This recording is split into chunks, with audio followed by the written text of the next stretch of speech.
themselves give you more bio, but right here, Mike Clark on the drums.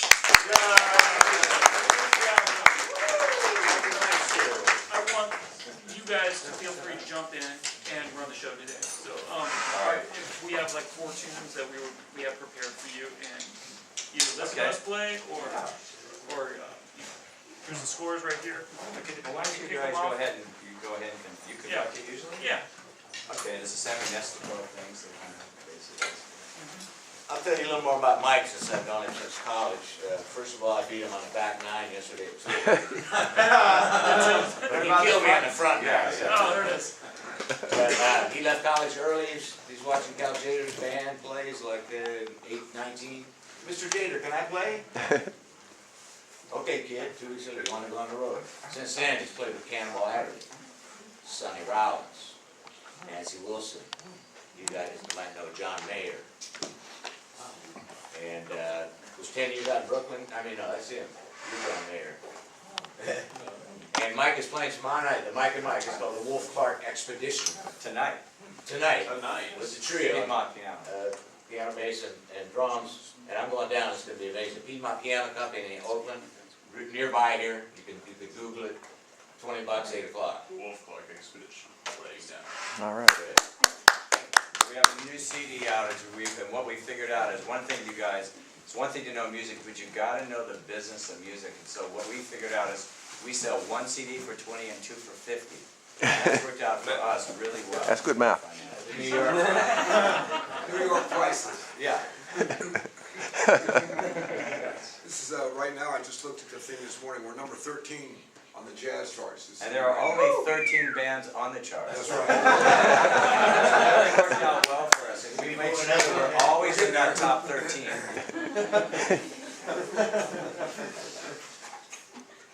And anyway, so I'll tell you a little bit about myself. I think that you know, we've been, both of us are from the Bay Area. I went to Berkeley High School and went to Craigmont Elementary and to Garfield, which is now Reverend Dr. Martin Luther King Jr. High School. And then Berkeley High School, and then I went to UCLA and UC Berkeley, went on the road with Cal Jader. And just basically learned on the bandstand most of the stuff that I learned. I mean, I had a couple of great piano teachers here, a guy named Dick Whittington and another guy, Bill Bell. And they were really good teachers for me. And Bill had a thing at Mosswood Park in Oakland. In the old days, it was like $1 or $2 for a Saturday. We used to take the bus down and go to this thing, and he would write, mimeograph stuff. That stuff would smell really good. You probably don't even know what that is. Anyway, he would write out, you know, Freddie the Freeloader and So What, and that's how I really learned to do jazz. I mean, I'd grown up listening to it because my father was from Mississippi, and he had grown up at the same time with B.B. King and Albert King and Buddy Waters. And he loved that. So for me, that's how the music is. It's what's underneath there. That's why at a young age I was able to play with Cannonball, because I really didn't know much about harmony, but I was able to just kind of have a great rhythmic feel and be really bluesy. And it's later on I got more and more into harmony and figuring all that stuff out. And then Mike Clark and I met when I was the house pianist at the Both End Club in San Francisco in the late 60s. And he was already a little ahead of me in the professional world and playing a lot of great gigs. And when we met, really got close, he was playing with Herbie Hancock's band, and he did a great actual proof recording that really changed drumming. So we can talk about that if you want. Or could you talk a little more about me if you want? My story is exactly identical to Mike's, so that's it. I went to my senior year at Clayton Valley with Trevor's dad, Greg, who's over there. We were in high school together. And we survived. And right out of high school, I went with Vince Guaraldi, Bay Area piano player who passed away. And I played with him for years. And then I played with Herbie Hancock, and as soon as on the heels of that gig, the experience was so heavy, I had to go. I had no choice but to move to New York. So I've been in New York ever since. And Michael and I reacquainted our friendship in New York, and we played in the 80s together, thousands of gigs. We had a couple of little trios. And then later on, Mike went on to become the musical director for Arsenio Hall. And while he was doing that, I was struggling in New York playing in the subway for passing the hat. So it was a gorgeous experience and all And that. I really didn't take his call. You know, like, yeah, he dissed me for like 25 I knew he was gonna be years. asking me for No, money. no, but I had a great jazz career in Europe and Japan as well, and we got together. I somehow infiltrated a band that he had called Impure Thoughts, and we thought our music was in a similar direction, and plus we like to hang, so. That's a lot of it when you're on the road. I mean, you play about an hour or two a day, but you're hanging that other, you know, you're sleeping 8, so you're hanging another about 12 in the band, so you have to get along with people, for sure. That's why we have only a duo. We had a bass player, but we got rid of him in Erie, Pennsylvania. He's still there. You know, one thing I just wanted to say that was interesting, that when you're in a band like this, I was, when I was at UC Berkeley, I was just wanting to play so much, so I played in various big bands that would have me. And I was in Bill Bell's Alameda Junior College band, and he had Cannonball Adderley as a guest artist, and that's how I hooked up with Cannonball. He liked my playing, and I liked him, of course, you know, he was my idol, and we stayed in touch, and really just maybe 2 or 3, 4 years later after that, when I heard that Hal Galper, the pianist, had left, I called him up, and he remembered me, and so that kind of, you know, so you be good in all the bands that you're in. All right, so you guys want to maybe play this tune, and we'll I talk didn't about tell him music? the rest of my, there's more to go. We'll get to that. Yeah, let's play, man. Sure? Okay, let's do it. I'm gonna hang back here. Flying Moon, you got your mic all? Yeah. All set. Just a sec. Hey, I have a question just before you go. How many of you have actually listened to Sammy Nestico arrangements like Count Basie and stuff like that? Okay, that's really good because then you'll have the idea. All right. The alpha 1 part being the other book. There's an alto 1 and an alto 2 book, so let's see what one you got. You got an alto 1. Okay, 1, a 2, 1, 2, 3.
Huh? We You've played it a little bit? A couple times? Dozen. Good job. I mean, this might just be something that's too hard to deal with, but to me, you guys are so spread. I couldn't play an advanced spread out like this with a rhythm section like that. I can't feel it. So I don't know how you. I'm impressed. You guys could. You guys are way back there. You guys are over here. The drums is here. I don't know how you can hear the piano. You're over there. I don't get it. So to me, everybody had. I mean, the rhythm section. You guys, you need to be one unit. So the rhythm to me was all off, and in the beginning, and it got better and better and better as you guys went along. So, what do you think, Mike? Well, first, I had a very spiritual experience. I thought it was good. I would definitely. Is there any way we can get the drums in? We can change the setup right now. Let's change the setup so it's like a. Let's not waste 10 minutes. You don't think so? I don't think it's gonna ever come together this far away. How? You're right. Can you really hear it? Can you hear the piano? Never. Okay, so forget it. I mean, I don't think we can move the piano. Let's just have the bass move over a little bit. I think guitar can stay where you are. And then just move the drums in. It's just sort of be a little more of a, I don't mean total. And then all I would do is move you guys up more. The trumpets up more. Yeah. And once we get that together, I got something to And then we'll talk about the time. This is Mike. I thought maybe we should play it just with the rhythm section. We can help you move. Is that your answer? So why don't you stand like right here? Stand right here. Well, it's not. No, he doesn't move. Once you get them started. I mean, this is your app, so you need to be able to hear it. You usually have it back to your left.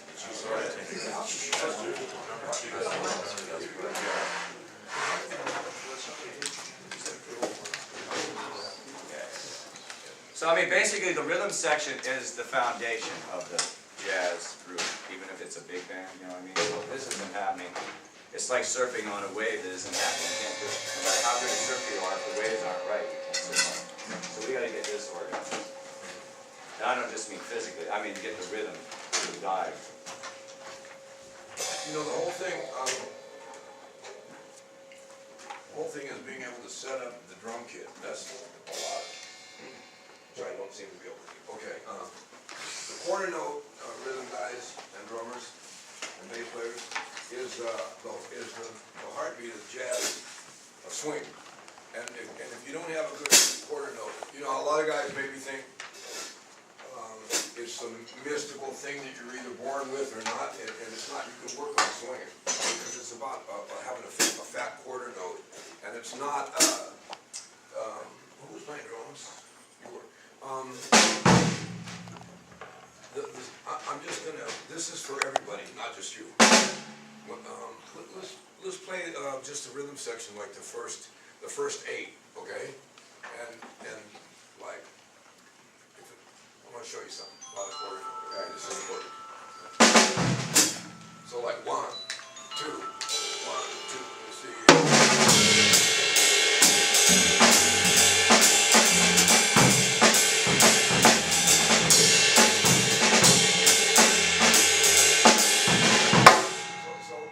Let's just play a blues. Play a blues. Yeah, play a blues. Without the hits, it doesn't make any sense to do this. I want to show you about the quarter note. First of all, I'm explaining this. A quarter note, you got to make it dance. And if you play the right beat, I always try to dig the groove out.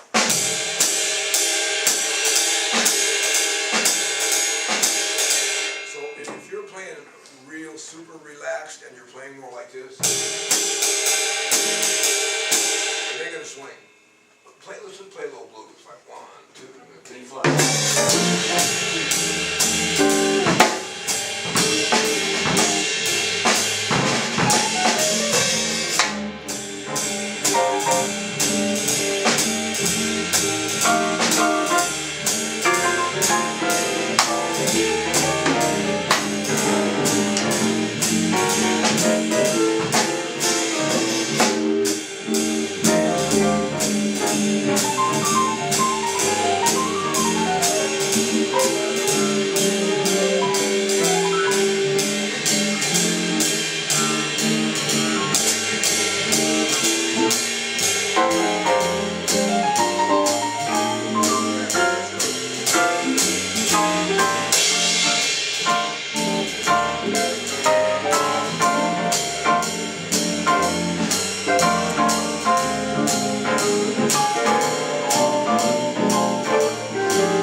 pilot of this whole thing.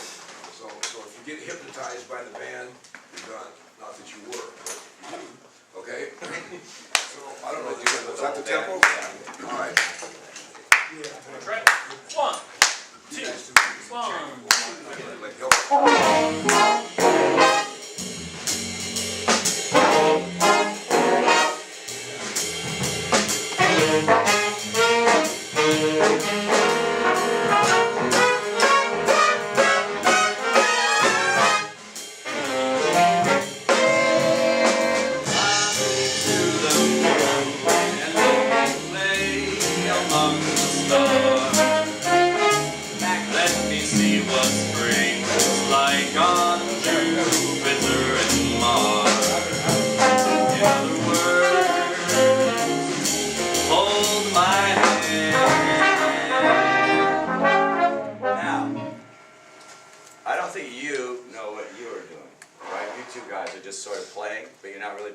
So let's just have the rhythm section play. When does the singing start? What measure? 9? 11. 11? Let's take it right at measure 11, just the rhythm section and the voice. So it's going to be bass, drums, piano, guitar, and voice. 1, 2, 1, 2, 3, 4. Fly me to the moon and let me play among the stars. Let me see what spring is like on Jupiter. So what we have to decide is if you're gonna do like Jimmy Smith thing, are you doing the kind of quarter note thing, or are you just, oh, like 2 guitars? Oh my God! So 2 guitars and piano cannot work. It just cannot work. He's not. So what I'm saying is, you guys switch right up. If somebody's gonna be doing that, if somebody doing that, one of you is doing that. You usually do that, and then what do you usually do? I'm usually doing like, I'm trying to mimic the horn rhythmically. I mean, oh, I see. And how about you? What are you doing? So you just have chords, right? You don't have a part. Let's just listen now to the bass or the guitar playing the quarter notes, bass and drums and voice, right at that bar, okay? Right on, what is it, 11? 1, 2, 1, 2, 3, 4. Fly me to the moon and let me play among the stars. Let me see what spring is like on Jupiter and Mars. In other words, hold my hand. In other words, darling, kiss me. Fill my heart with song. What it is they got it going. It's great. I would not have you guys play it all. Let them do the first 8, then come in with a little counter stuff, and then figure out a time for you to come in with some counter stuff, because the time is happening over here. It's got that kind of groove, you know. And if you listen to this, is to me, Sammy Nesco kind of count Basie. Basie never played much. He said bing bong hollow, bam. You know, I mean, you're kind of talking. So let me play the piano. Can I play a little bit? But you're doing great. I like what you're Yeah, doing. so let's take it now, let's take it right at the same spot, letter, you cool, hopefully we'll keep going, sounds good. Right at bar 11. 1, 2, 1, 2, 3, 4. Fly me to the moon and let me play among the stars. Let me see what spring is like on Jupiter and Mars. Hold my hand.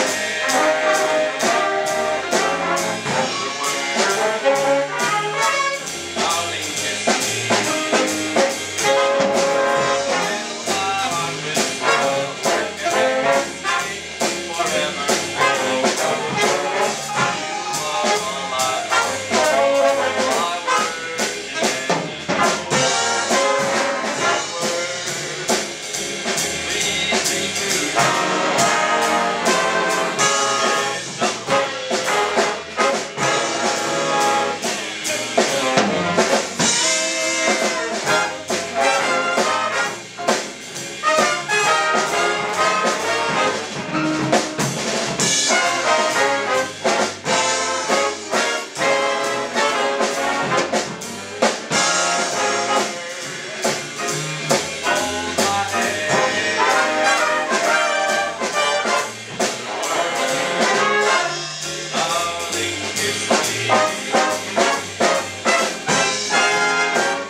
what I would suggest is you guys just straight off doing those quarter notes, because I don't think there's really a whole, I mean, that's so busy, you barely need any piano at all, you know what I mean?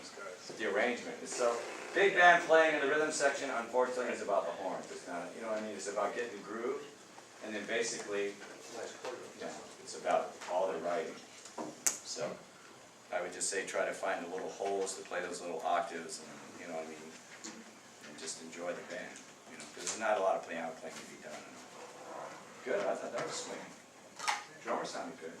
I played that one note, that was pretty cool. You want to try it one more time? Drums, you guys Basically, yeah, come on. okay, what's it? It's similar, I feel, Good. solidifying this groove is great. Yeah. Thanks, you know, just keep going. Yeah, yeah. This,